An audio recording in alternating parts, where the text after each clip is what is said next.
To begin with you, Mr. Tirupati, why these kind of repeated insults being unleashed on the Hindu-speaking population, the Hindu language? What exactly is the DMK up to? It was about 3 weeks ago that, the Tamil Nadu education minister hurled that jibe at pani-puri sellers, and yet another insult coming in. Well, see, this completely the DMK government has failed.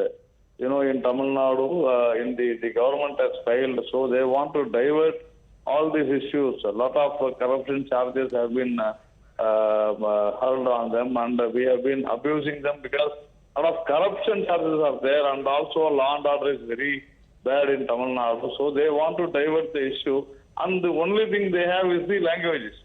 So DMK is known for its petty things, silly things. That's what they are trying to do, so that they can provoke everyone in the country, so that they can hide their failures.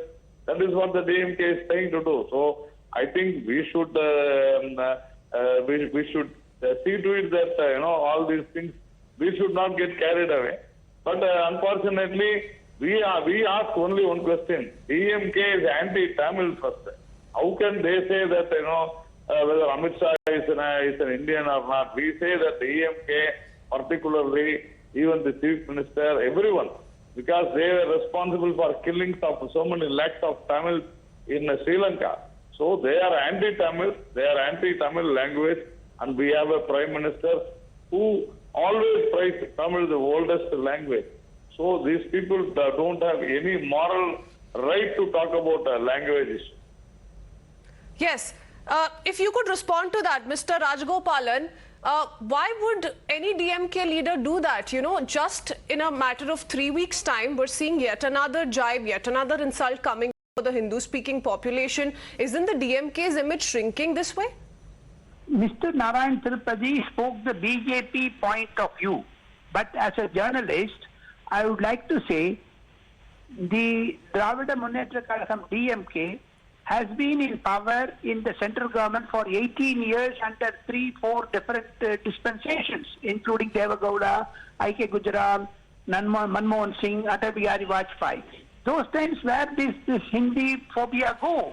Second thing, if you are attacking Hindi, pani-puri, North Indian, South Indian, and also the jibe of North Indian workers are more in South India, these are all certain narratives, but Mr. Narayan Tirupati should answer my question straight away. He must say yes or no. Whether DMK run, DMK MPs, DMK MLAs, DMK ministers run schools and colleges, whether Hindi is taught there or not.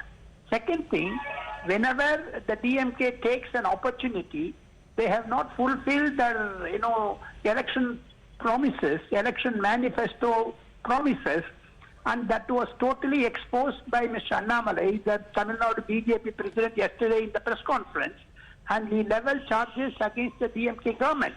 100 crores, he says, and all Tamil leading daily newspapers have flashed the story. Whether Narayan Tirupati should answer, DMK MPs, ministers run schools, and the Hindi is a second language there. Why should DMK play double standard politics? And moreover, Governor R.N. Ravi should now, high time, should summon the Chief Minister and say that ministers should not speak like this, like motor mouth. The Pioneer Tyagarajan, the Finance Minister, criticizes GST and also criticizes North India.